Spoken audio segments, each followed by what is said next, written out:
Drum roll, please. Welcome to From Scratch. From Scratch is a place where I explore the startup world with my founder and creative friends from all over the world. We focus on the 0 to 1 stories, struggles, grit, and drives. The stories untold and the inner strength that founders and creators need in the pursuit of startup dreams.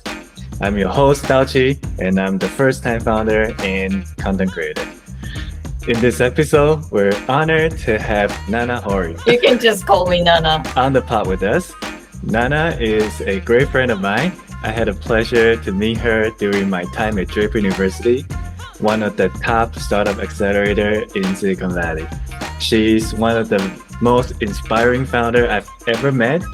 Her experience in public relationships, marketing, management led her to her ongoing and, at least in my eyes, very successful startup journey. Welcome, Nana. Thank you. Thanks for the introduction and invitation to your video series. Do you remember how we first met? Yeah. So, like as Daw-Chih mentioned, that we've met at the accelerator program at Draper University last year in October 2023, and we were in the same team called Catalyst. The first impression that I have of you was when we were doing Biz World Challenge. Yeah. Biz World is a game, a kids game that the Draper University's founder, Tim Draper, invented just to introduce the whole startup company journey to young kids. And I just remember, like, you were sitting next to me, super chill, super calm. Maybe because everybody was like running, like go through from like company formation to like finding investments and product development, try to keep the balance sheets accurate. We lost track of the numbers, like the ins and outs of the money, and you were the only one who's like, I got this, chill. Right. We didn't have like the accountant who can just track the numbers. But did you have accounting experience? No way. As a founder, to some extent, we need to have this, spreadsheet of like what's our current revenue, what's the cost, and PL, BS, cash flow. I think you got that down. Like a lot of founders on our team. Wasn't too great. Wasn't too great at accounting. Besides, all the things that were in the introduction, is there something you want people to know about you? I'm based in Japan right now, the big city, Tokyo, but currently I'm based in a city called Fukuoka. It's, nice little town, great food, beach, and, it's super nice nature around us.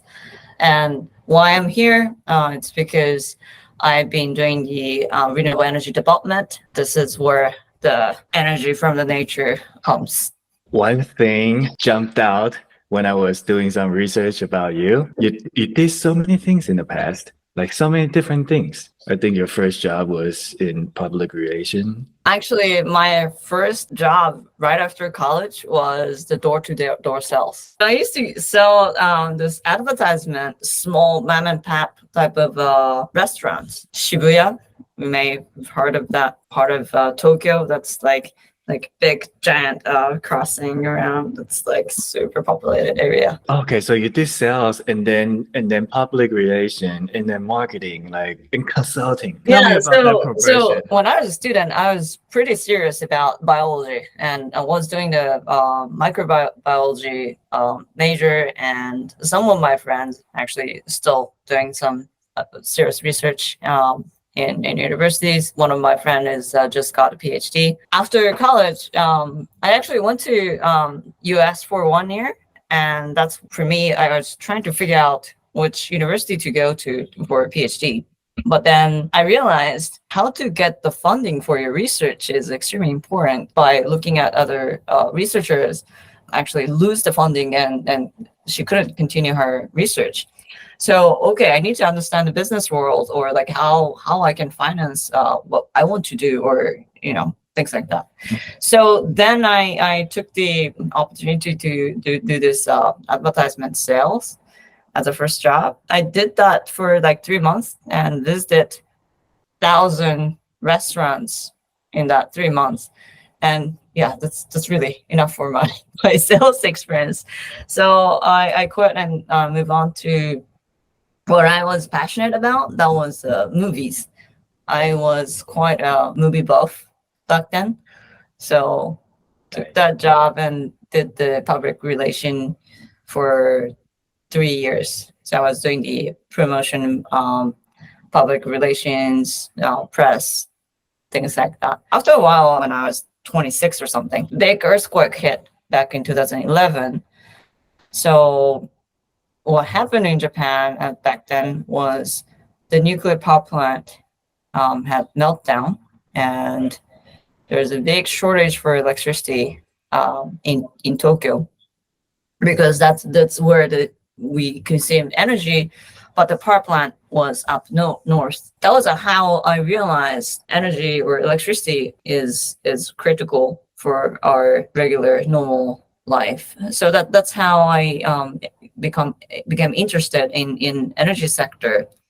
Then I happened to had the friend who is an expert in the area, so talked to him and he hired me as a super junior analyst at his consulting firm. So that was the start of my career in energy sector.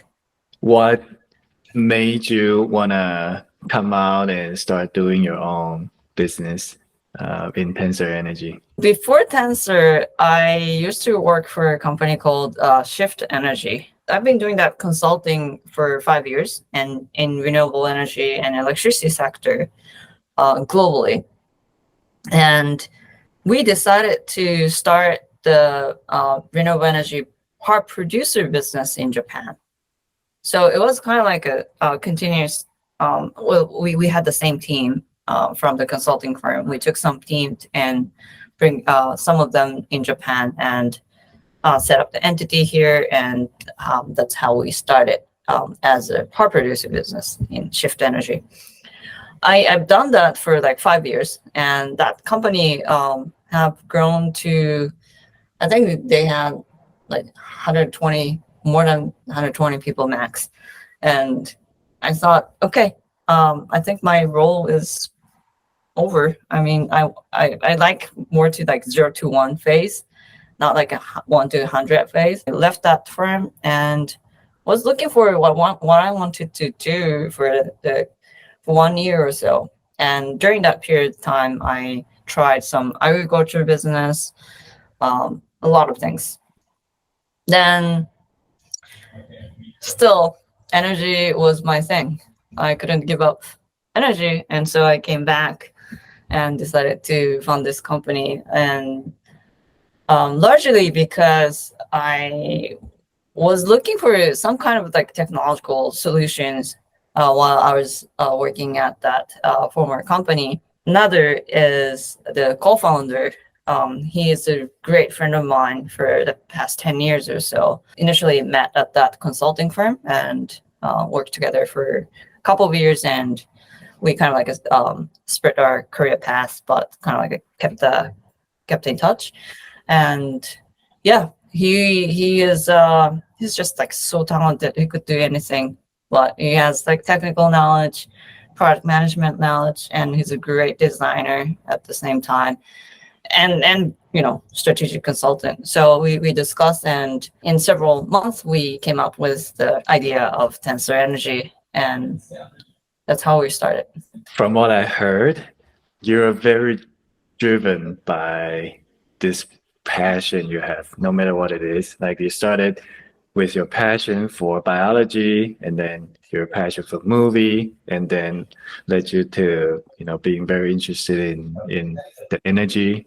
Do you always have this type of curiosity and passion in life? Yeah. In general, like since when I was a kid, I have been pretty curious human being. And, once I find something, I just like dive in and just have fun. And energy is just something that I've been in the longest, I think. I've been in energy for like 13, 14 years now. That's amazing. When you started Tensor Energy, tell us about the environment and the circumstances, economy, all these things.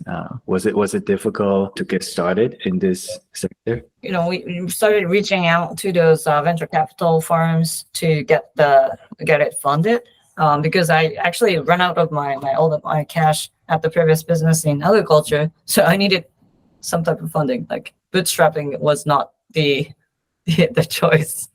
Yeah. When you don't have any cash. So yeah, we started talking to the venture capital back in 2021 in November. We found the investor in a couple of months, talking to many of them, and found the one. I don't know, that wasn't quite a hassle. I think the market situation was pretty good back then, I guess. It was the beginning of COVID. Well, it was in the middle of COVID, I would say. In the middle, yeah. So I think COVID had started in Japan, at least. It was like March, April 2020. Yeah. So a year and a half later. So it was like we're still going up and down in the numbers, and still, cities open up the door and close, and like they're doing that thing over and over. Was it common to go for venture capital right from the beginning in Japan? Maybe not, but we had some trial in other industries, and we have the experience in the industry, so could get the buying from the investors who knows the market. And timing wise, all this ESG and climate change and decarbonization, all that is just a kind of like a trend that the market is looking at. Like from my view, it's been there for forever. Like since I was probably like in elementary school, it was a big issue. And I remember playing with the solar panel on the little car and play with it. Yeah, like in long run, it's for sure renewable is a way to go, but there's some pushback and things. But yeah, like timing wise, that was perfect, I guess. Could you tell us what is Tensor Energy? What do you do? We are building cloud-based software for renewable energy power plant, the owners and operators of those power plant, to properly manage those renewable energy assets and storage battery assets, both financially and operationally. So we're building the integrated platform for the energy producers. Did you land on this idea, started Tensor Energy, or have you pivoted? We actually have not pivoted at all. Since day one, we used to call it the orchestration platform, but the idea was to how we can manage hundreds and thousands of solar PV power plants that is probably going to be attached to the storage batteries in the future. So that was our first pitch, and we haven't changed that much. But the game plan has changed a lot. How are we going to get to that, orchestration, like everything connected together? How we get there has been changed, like the older things, and which segment to focus first, or which customers to focus first. That has been changed a lot over time. Can you tell us more about that? So when we started, we were not fully sure when people start installing storage batteries to their power stations. That timing was the number one uncertainty we had back then. Power storage in businesses or just regular households? We're focusing on the businesses. So power stations, meaning not the rooftop or residential, but more like community solar or like bigger scale power plants. We call it commercial and industrial segment, like big factories or commercial buildings, that type of installation. How do you go to market? When we were starting, we were not sure like which segment to focus or which order of things needs to happen. So like we talked to everyone pretty much. Okay, let's find where is the most impending needs there in the market. Let's talk to the let's say, okay, installer of those like solar PV panel or installer for the storage batteries, or let's talk to the developers who's developing those power stations, or why not talking to the demand customers who's looking to buy renewable energy or certificate to cover their CO2 emission? Shall we talk to the operation and maintenance guys? Shall we talk to the traders? Things like that. So we pretty much trying to talk to everyone in the market. It's really the volume game for us. Not super efficient, maybe, but talk to everyone who has the most impending needs, and that's how we kind of like start like focusing, funneling down which segment to focus, which customers to focus, and how we're gonna move forward. So when you were talking to everybody, what kind of feedback did you get? So when we started, people were really skeptical. Like storage batteries, like that's so expensive. Like, well, that doesn't make sense. Who's gonna install a storage battery for what?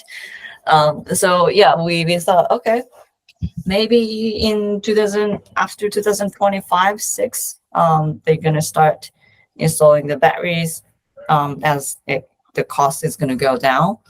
But in the reality, we actually just started the operation of first battery storage in June, 2 months ago. Yeah, it was kind of like a big surprise, but it actually came earlier than what people thought back in 2021, 22. What is the sector you're focusing at the moment? So now we are working with a lot of leasing companies. They're the owner of those power plants and power stations. Their core competence is the funding, right? So how they're going to get the finance for like large assets, which is going to take years and years to pay back. So typically power stations, their life cycle is like 25, 30 years, really long-term assets. So people who's investing in airplane or ship or other infrastructures. Mm-hmm. So those type of people we're working with. What assumption did you have for the sectors you want to focus on, and how did you pivot to the vendors? We started seeing some of those financial players going after those distributed solar power stations. They buy it and then provide that electricity to those tech companies who's more renewable energy conscious or climate issue conscious companies. Like in Japan, many of those traditional companies are still like kind of like moving slowly, but some of those big companies or international players are keen to buy renewable based electricity. So that was the end customers, and because of that end customers needs, demand was there. The financial players started to build the solar power plant to provide electricity to those demand customers. So, okay, we think that financial players is going to be the top runner for that sector. Then, yeah, we started, okay, let's go after financial players, talk to the securities, talk to the leasing companies, talk to the banks, talk to those infrastructure funds. Now we're kind of like working with leasing companies right now. How long did it take to narrowing down to the leasing? Probably about a year.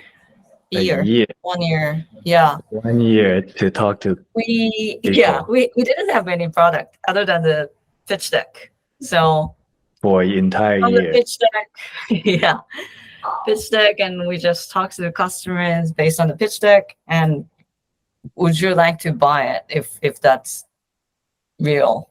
And yeah, that's how. So we're developing the product in the back, and we're selling the pitch deck at the same time. So that it's about 1 year. That's super interesting. How do you know what to build while you're still trying to understand who to sell to? We know who to sell to, but the image, or people often say persona, we are getting to the detail from the vague idea to, okay, this is it. Like, this is a person who we should talk to. Our customers are mostly large companies, like enterprise scale companies. So which department or what position, what function, what's the door, who to contact, how to start a conversation, that type of thing. So we're narrowing down the detail in that area. So you always have this ideal customer profile in the back of your head. You just need to find who is exactly the people we should be talking to. We always have the hypothesis in back of my mind, but adjusting that image as we talk to more people. Gotcha. So it's like try and error, Mm-hmm. fail and fail again kind of thing. Yeah, I love that. You spent the entire year trying to figure out who do you sell to. I think that's the amount of dedication is very respectable. What was your process building the MVP? Again, we always have the hypothesis. So we've already started building something, but like in detail, there were still like a vague. We think we're gonna need this, and we think we're gonna sell it to this type of customers, and we think this is how the customer is gonna solve the issue with using our product. It's like sculpture or something, starting from just a bulk or like chunk of wood, and we crafting the detail as we go. Do you remember what was your first feature in your MVP, and how did you come up with that? The first feature was, we called it cash flow simulator. When people start developing the solar power plant, what they're gonna do is to identify the project, and then they build the cash flow model, then take that and go around the investors or the banks to get it funded. Much like, you talk to the venture capitalists. Although startups, you never know how much cash you're gonna get. In solar PV, it's more detailed. You need to simulate how much energy it's gonna produce over time, and you need to kind of like predict at what price you can sell the electricity and potentially the renewable value added to that energy. So then they put some like risk on top of it, and then get it funded. That's how the project starts. So we try to get into that.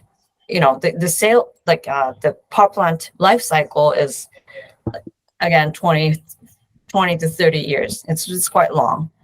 So it's really difficult to start getting in the middle of the life cycle. So rather, we should probably focus on your early stage projects that's even before realizing as a power plant.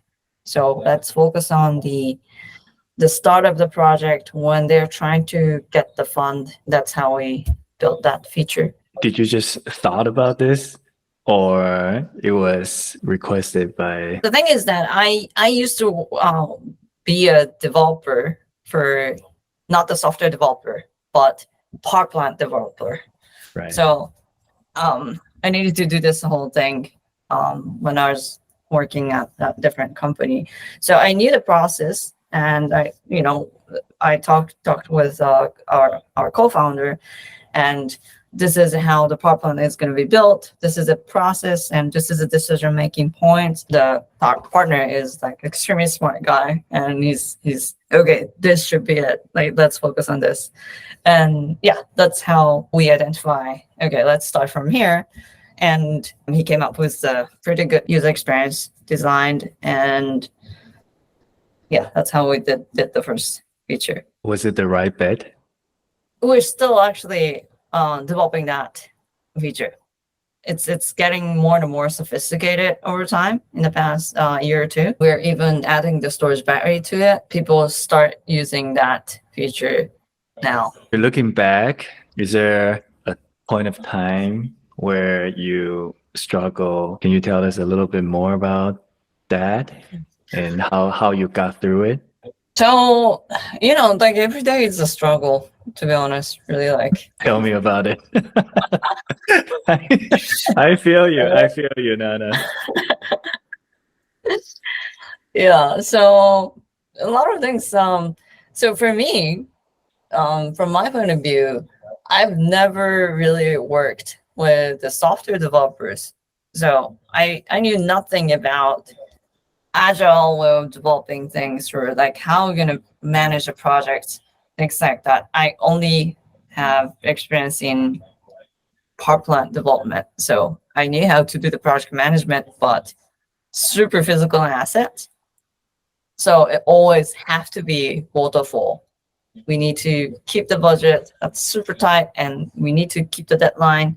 So we need to know what we're going to build before even we started. So it was a completely different process. We need, in software development, especially when we kind of like vaguely know what we're building and vaguely know how we're going to deliver this. So there's a lot of uncertainty. That was the first challenge I had. I didn't understand how software development works. Very different mindset, I would say. Many people in the startup comes from the software development background, so that was probably not common thing among the founders, but that was my first challenge. Another was the uncertainty in the market. How are you going to communicate that with the investors? This is our best guess, but in many cases, the best guess is just best guess, and we fail to identify the right moment. So that close communication with the investors are also super important. Leadership or management as well. Like it's a long journey, I guess. It's a ever-changing, evolving thing. Yeah, you just always have to adapt to the people you have, and the people you're talking to. So I get it. Yeah. So how did you get your first paying customer? What was the journey? That was after we made the press release about our first funding round. One of the customers reached out to us, and that was the first customer. Which year was it? It was 2022. We made the press release 5 months since we established the company. So that was pretty fast. I mean, quick. Very. But then the acquisition and deal closing process took us a year because we did have nothing back then. It sounds so interesting. I want to know more. Maybe a story time for another day. Let's do a quick fire. What's your favorite book or podcast? My favorite book is The Price, written by Daniel Yergin. It's all about energy, how John Rockefeller built the Standard Oil, rise and fall of those energy companies, and how renewable energy started penetrating that market. So it's really like spectacular write up for from energy standpoint for the past 150 years. It's really a long book, but super interesting. Bootstrap or VC? Because we didn't have cash, we needed to go for VC, and we're too old to sit in the garage eating cup noodles every day. Very true. Very true. If you could give one advice to startup founders, what would it be? One advice. I don't know. Don't give up. Just keep pushing. Great advice. All right, Nana. I think that's all the time we have, and I really appreciate you sharing all these very uncomfortable journeys with us. You're such an amazing teammate back then, and it's so great to see you again. Yeah, I hope we come on again and talk more about the untold stories of yours. I'll be so happy to have you again. Likewise. And I'm really looking forward to hearing your stories sometime. Keep it going. Don't give up. Keep pushing.